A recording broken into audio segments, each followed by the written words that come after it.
Hey, what's up guys, the Strong Boys 19 here, and it is about time to get back into the Rolling Stones discography. And as you can see, I'm wearing a Rolling Stones t-shirt, and you can see the poster next to me. So in honour of this album's newest re-release or reissue, whatever you guys wanted to call it, I'm going to be reviewing Sticky Fingers. So, Sticky Fingers came out in the year of 1971, so it was a brand new decade for the Rolling Stones. And before I jump right into the review, I made a little mistake in my review on Let It Bleed. Their previous album came out in '69. I was corrected by one of my friends, Elliot, that Brian Jones had passed from the drowning of the swimming pool than the drug addiction. So, my bad. But anyways, Sticky Fingers is a brand new direction for the Stones from their career and for their discography, because this is the first album to feature their infamous logo, and it includes Mick Taylor as the second guitarist in the band. And the album artwork, first off, is just a classic album cover. It is just a photograph taken of a big black trousers and a very eye-looking shape on what it turns out to be a groin on the album cover. So I love that album cover so much. It's just one of the Stones' best album covers in my opinion. Jimmy Miller is the producer for this album and for the later albums for the Stones as well.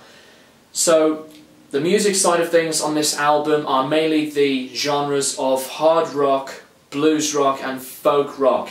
And it has 10 tracks, and every single song on this album is just a great masterpiece put together. I mean, I think it's just one of the Stones' best albums for the reasons on the musicianship, production and variety. This album has a lot of variety going on from each track. You'll get to hear some songs on this album which are straight up banging heavy rockers, and there are some songs on here where the band slow things down and take it down to a more softer, more of a cleaner tone. I've got to say that this is one of my top favourite rock albums and Stones albums of all time. So let's get to some of the tracks. Brown Sugar, my favourite Rolling Stones song ever, and I mean ever, period. You know the guitar riff's introduction, well, we all know. And when the band just kicks in, you know that the band can just go right through the roof with a bang, and it's just so catchy. And Bobby Keys' saxophone playing on this song is completely incredible, and I do love Bobby Keys as a saxophone player because he brings the Stones' music so much power, besides the main members of the Rolling Stones that bring so much energy that the Stones can just pretty much do anything they want for their music. So Brown Sugar is just a classic single, and I just love it so much.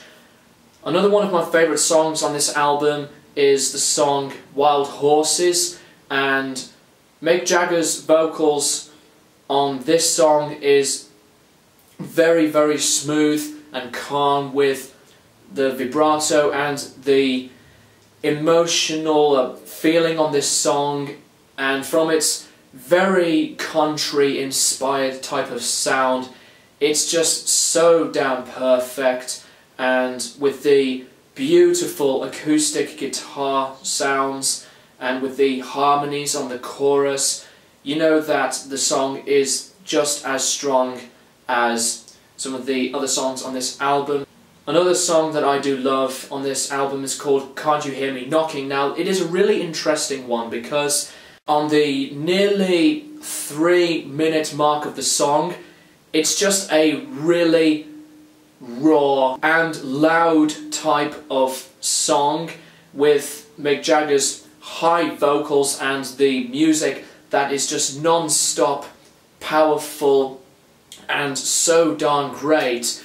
It's just the Stones at first that brings the song so much aggression and catchiness at the same time, but then there's something on this song that just immediately changed, and it turns out that the last half of the song turned out to be a massive jam. And I do love the Stones like that, because they're just one of these funnest rock bands that can think of ways to make a song even good, even if it's just a jam. So Can't You Hear Me Knocking was at first quite like a really dirgy hard rock type of song, and then changes into a Latin inspired type of jam with lots of instruments going on the track. It's just incredible. Another one of my favourites on here is the closing track, Moonlight Mile, and it's just one of the most beautiful songs that the Stones have ever written and performed as well. So it's smooth delivery from the verses to the chorus and the middle part, and towards the end is a massive explosion with the strong acoustic guitar tone, and towards the finishing touches for this song you will hear some orchestral elements to finish the song off, and it's so damn amazing. You know what, you just would think that the Stones can just make some aggressive rock songs, but they can make songs that bring emotion and a lot of strength, and I think that's why the Rolling Stones had to be one of the top greatest rock bands of all time, and to be frankly well known as the greatest rock and roll band of all time. I won't go to any more of the songs on this album, because if you have not heard of Sticky Fingers, I strongly recommend this album, and the production on this album is phenomenal as well. Mick Jagger's vocals are just top-notch, along with Keith Richards' vocals. The instrumentation, the guitar work, the drumming from Charlie Watts, and the variety on the sound and the instrumentation is 100% as always. So I could go on more and more on Sticky Fingers, but if you have not heard of this album, like I said, check it out. So that is pretty much all I've got to say about Sticky Fingers by the Rolling Stones. I think it's just one of the Stones' top, finest albums from their entire career, and as an album rating, like some of the previous albums from their discography that I've reviewed, I'm going to give Sticky Fingers by the Rolling Stones a 10 out of 10. You'll just agree with what I've said from the review. As much as anyone would love Sticky Fingers, the opinions are just going to be the same thing. Unless if you want to add more things on why you love this album, then you can drop them down in the comments below.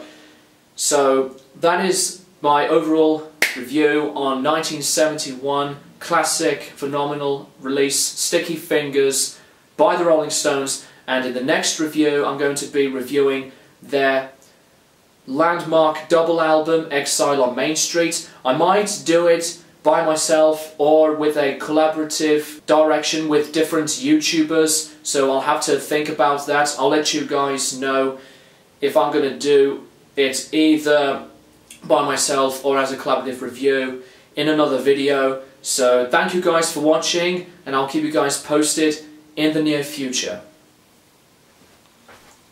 Hey, what's up guys, the Strong Boys 19 here, and it is finally time to get back.